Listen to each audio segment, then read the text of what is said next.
इस लेख में जानिए मुकद्दर का सिकंदर फिल्म के बनने की 12 रोचक और अनसुनी कहानियां।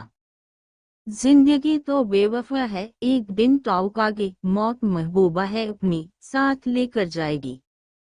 आज मुकद्दर का सिकंदर फिल्म के 46 साल पूरे हो गए। ये फिल्म 27 अक्टूबर 1978 को रिलीज हुई थी।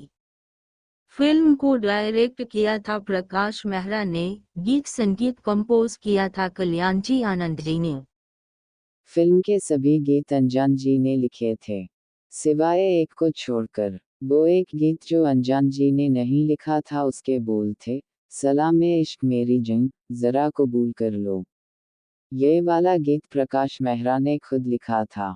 फिल्म के प्रमुख कलाकार थे विनोद खन्ना, अमिताभ बच्चन, राखी, रेखा, रंजीत, अमजद खान, निरूपा रॉय, कादर खान, श्रीराम लागू, गोगा कपूर, राम सेठी, मनमोहन कृष्ण, सुलोचना लेटकर, सुंदर पी. जयराज व यूसुफ खान जिबिस्को। चलिए इस फिल्म की मेकिंग से जुड़ी 12 अनसुनी और बहुत रोचक कहानियां जानते हैं। पहली साल 1976 में प्रकाश मेहरा देवदास नाम से एक फिल्म बनाने जा रहे थे। उस फिल्म में अमिताभ बच्चन, शर्मिला टैगोर व हेमा मालिनी को फाइनल भी कर लिया गया था। फिल्म को कैलाश चोपड़ा प्रोड्यूस करने वाले थे, मगर वो फिल्म इसलिए नहीं बन सकी क्योंकि प्रकाश मेहरा देवदास की ओरिजिनल कहानी में कुछ नयापन डालना चाहते थे, और ये बात प्रोड्यूसर कैलाश चोपड़ा को पसंद नहीं आ रही थी। इसलिए उन्होंने प्रकाश मेहरा के साथ फिल्म बनाने से इनकार कर दिया। उनके बाद कैलाश चोपड़ा ने देवदास नाम की अपनी उस फिल्म को डायरेक्ट करने के लिए गुलजार साहब को साइन किया। मुख्य कास्ट लगभग वही थी, बस अमिताभ बच्चन की जगह धर्मेंद्र को देवदास के किरदार में साइन किया गया। जबकि प्रेम चोपड़ा चुन्नी बाबू का किरदार निभाने वाले थे। संगीत की जिम्मेदारी पंचम दा को दी गई थी। पंचम दा ने कुछ गीत रिकॉर्ड भी किए थे जिनमें से एक यूट्यूब पर सुनने को मिल जाता है। लता जी के गाए उस गीत के बोल हैं, कुहू कुहू कोयलिया बुलाए रे। दुर्भाग्यवश शूटिंग शुरू हो जाने के बावजूद ये फिल्म कभी नहीं बन सकी। जबकि दूसरी तरफ प्रकाश मेहरा ने देवदास की कहानी को मॉडर्नाइज करके एक नई कहानी तैयार कर ली जिसे उन्होंने नाम दिया मुकद्दर का सिकंदर। 1 मई 1976 को मुहूर्त भी हो गया। ये कहानी लक्ष्मीकांत शर्मा ने लिखी थी, स्क्रीन प्ले था विजय कौल का और डायलॉग्स लिखे थे लीनराय कादर खान साहब ने। और प्रकाश मेहरा की इस आधुनिक देवदास की कहानी कुछ यूं थी कि अमजद खान रेखा से मोहब्बत करते हैं, रेखा अमिताभ बच्चन को चाहती हैं, अमिताभ बच्चन को राखी से प्यार है और राखी विनोद खन्ना से इश्क करती हैं। दूसरी 1 करोड़ 20 लाख रुपए के बजट में बनी मुकद्दर का सिकंदर फिल्म ने 8 करोड़ 50 लाख रुपए का कलेक्शन किया और ये फिल्म ब्लॉकबस्टर साबित हुई। साल 1978 की टॉप 10 फिल्मों की लिस्ट में मुकद्दर का सिकंदर पहले स्थान पर रही थी। दूसरे स्थान पर भी अमिताभ बच्चन की त्रिशूल थी। त्रिशूल ने बॉक्स ऑफिस पर 5 करोड़ 50 लाख रुपए कमाए थे और तीसरे स्थान पर अमिताभ बच्चन की ही डॉन थी जिसने 3 करोड़ 50 लाख रुपए का कलेक्शन किया था। 1978 की टॉप 10 फिल्मों की लिस्ट में अमिताभ बच्चन की 2 और फिल्मों ने जगह बनाई थी। वो फिल्में थी कसम वादे जो 7वें स्थान पर रही थी और गंगा की सौगंध जो 8वें स्थान पर रही थी। यानी 1978 अमिताभ बच्चन के लिए गोल्डन ईयर साबित हुआ था। तीसरी मुकद्दर का सिकंदर में एक सीन है जिसमें अमिताभ बच्चन विनोद खन्ना की तरफ कांच का एक टुकड़ा फेंकते हैं। उस सीन को शूट करते वक्त एक हादसा हो गया था। दरअसल अमिताभ का फेंका हुआ वो टुकड़ा विनोद खन्ना की चिन ठोड़ी पर जा लगा और उन्हें चोट लग गई। चोट कितनी गहरी थी इसका अंदाजा आप ऐसे लगाइए कि विनोद खन्ना को 6 टंके लगाने पड़े थे। वैसे अमिताभ बच्चन के साथ ना सही, लेकिन उनके बेटे अभिषेक बच्चन के साथ विनोद खन्ना जी ने प्लेयर्स में काम किया था।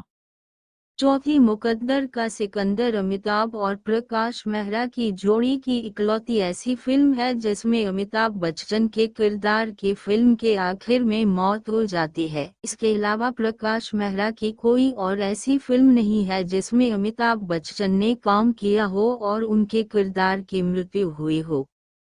पांचवी मुकद्दर का सिकंदर फिल्म के डायलॉग्स लिंडा कादर खान साहब ने लिखे थे। ये उनके बेस्ट डायलॉग अटेम्प्ट्स वाली फिल्म मानी जाती है। ऐसी ही एक फिल्म है शराबी, उसके डायलॉग्स भी कादर खान साहब ने लिखे थे और इत्तेफाक देखिए ये दोनों ही फिल्में प्रकाश मेहरा ने बनाई हैं। फिल्म के गीत ओ साथी रे से पहले अमिताभ बच्चन एक स्पीच देते हैं। वो स्पीच जब अमिताभ बच्चन को मिली थी तो वो 16 पन्नों की थी। 16 पन्ने देखकर अमिताभ बच्चन ने डायलॉग्स बोलने से इनकार कर दिया था। प्रकाश मेहरा को भी अमिताभ का इनकार करना जायज लगा। कादर खान से जब डायलॉग्स छोटे करने को कहा गया तो उन्होंने एक ही बार में 16 पन्नों के वो डायलॉग्स बोलकर दिखा दिए। ये देख अमिताभ बच्चन बहुत प्रभावित हुए। उन्होंने कादर खान को गले लगा लिया। तब कादर खान ने अमिताभ बच्चन को बताया कि उन्होंने जो भी इन 16 पन्नों में लिखा है वो उनके जीवन की असली कहानी है। ये सब उन्होंने खुद झेला है, फेस किया है। इसलिए ये डायलॉग्स बोलने से पहले महसूस करना बहुत ज़रूरी है।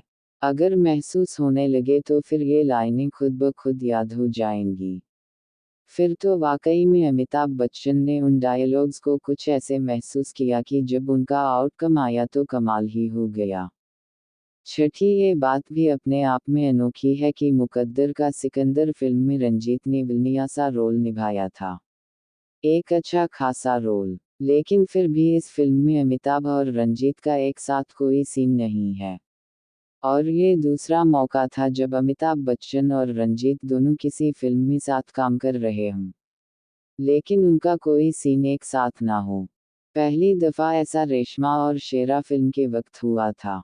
रेशमा और शेरा रंजीत की पहली फिल्म थी। सातवीं मुकद्दर का सिकंदर फिल्म में एक्टर राम सेठी ने प्यारे लाल का किरदार निभाया था। वही प्यारे लाल जो सिकंदर का दोस्त होता है और बहुत कासमिया इंसान होता है। पहले प्यारे लाल का किरदार असरानी साहब निभाने वाले थे, लेकिन जिस दिन उनके सीन की शूटिंग होनी थी उस दिन वो किसी और फिल्म की शूटिंग पर गए हुए थे। और जब उन्होंने मुकद्दर का सिकंदर फिल्म के सेट पर आने की तैयारी शुरू की तो अचानक से बेतहाशा बारिश होने लगी। असरानी एक कार तक का इंतजाम नहीं कर पाए। पर चूंकि प्रकाश मेहरा को वो सीन किसी भी हाल में उसी दिन शूट करना था, तो उन्होंने अपने असिस्टेंट राम सेठी से प्यारे लाल का वो रोल करवा लिया, जो कि राम सेठी के एक्टिंग करियर का सबसे यादगार रोल बन गया। आठवीं 1978 में अमिताभ बच्चन की और भी कई फिल्में रिलीज हुई थी, जैसे कि डॉन, कस्मे वादे और त्रिशूल। और इत्तेफाक देखिए डॉन, कस्मे वादे व मुकद्दर का सिकंदर में अमिताभ बच्चन के किरदारों की मौत हो जाती है। हालांकि डॉन में अमिताभ बच्चन का डबल रोल था तो एक आखिर तक फिल्म में रहता है। नौवीं मुकद्दर का सिकंदर प्रकाश मेहरा की पहली फिल्म थी जो उन्होंने सिनेमास्कोपा में शूट की थी। एक्ट्रेस पद्मिनी कपिला को भी प्रकाश मेहरा ने इस फिल्म में एक रोल ऑफर किया था, लेकिन उन्होंने ये कहकर फिल्म में काम करने से मना कर दिया कि उन्हें लीड रोल करना है, वो कोई साइड रोल नहीं करेंगी। वैसे पद्मिनी कपिला के साथ प्रकाश मेहरा का अफेयर भी था, जो लंबा चला था। पद्मिनी कपिला ने तो एक दफ़ा ये दावा तक कर दिया था कि साल 1987 में उन्होंने प्रकाश मेहरा के साथ पूरे रीति रिवाज से शादी की थी। 10वीं मुकद्दर का सिकंदर वो आखिरी फिल्म थी जिसमें विनोद खन्ना और अमिताभ बच्चन ने साथ काम किया था। इसके बाद किसी और फिल्म में ये दोनों एक साथ नहीं दिखे। और इस फिल्म में भी विनोद खन्ना सिर्फ इस शर्त पर काम करने के लिए राजी हुए थे क्योंकि उन्हें अमिताभ बच्चन के बराबर फीस ऑफर की गई थी। अमिताभ बच्चन विनोद खन्ना के साथ काम करने में बहुत खुश नहीं थे। कहा जाता है कि चूंकि अमिताभ बच्चन वक्त के पाबंद थे तो उन्हें अच्छा नहीं लगता था जब विनोद खन्ना देर सबेर सेट पर आते थे। 11वीं मुकद्दर का सिकंदर फिल्म में विनोद खन्ना जिस किरदार में दिखे हैं इसमें पहले शत्रुघ्न सिन्हा को लेने की प्लानिंग प्रकाश मेहरा कर रहे थे। लेकिन बाद में उन्होंने सोचा कि अगर फिल्म की हीरोइन यानी राखी अमिताभ बच्चन की जगह किसी और से प्यार करेगी तो वो कम से कम अमिताभ बच्चन जितना खूबसूरत तो होना ही चाहिए। तब उन्होंने उस रोल में विनोद खन्ना जी को साइन किया था। 12वीं जब मुकद्दर का सिकंदर फिल्म की शूटिंग शुरू हुई तब रेखा जी विदेश में थी। उनके सीन्स शूट करने के लिए काफी इंतजार किया गया, लेकिन जब उन्होंने बहुत देर कर दी तो प्रकाश मेहरा ने रीना रॉय को अप्रोच किया। रेखा को किसी तरह ये बात पता चल गई कि प्रकाश मेहरा उनकी जगह रीना रॉय को मुकद्दर का सिकंदर में ले रहे हैं। रेखा तुरंत विदेश से भारत लौट आई और उन्होंने अपने सीन्स शूट किए। रीना रॉय को इस बात का काफी दुख था कि इतनी बड़ी फिल्म उनके हाथ से आते आते निकल गई। हालांकि प्रकाश मेहरा ने रीना रॉय को अपनी अगली फिल्म ज्वालामुखी में कास्ट कर लिया। उस फिल्म में रीना रॉय को परवीन बाबी को हटाकर कास्ट किया गया था और उसमें शत्रुघ्न सिन्हा हीरो थे। #मुकद्दर का सिकंदर #अमिताभ बच्चन #रेखा #प्रकाश मेहरा।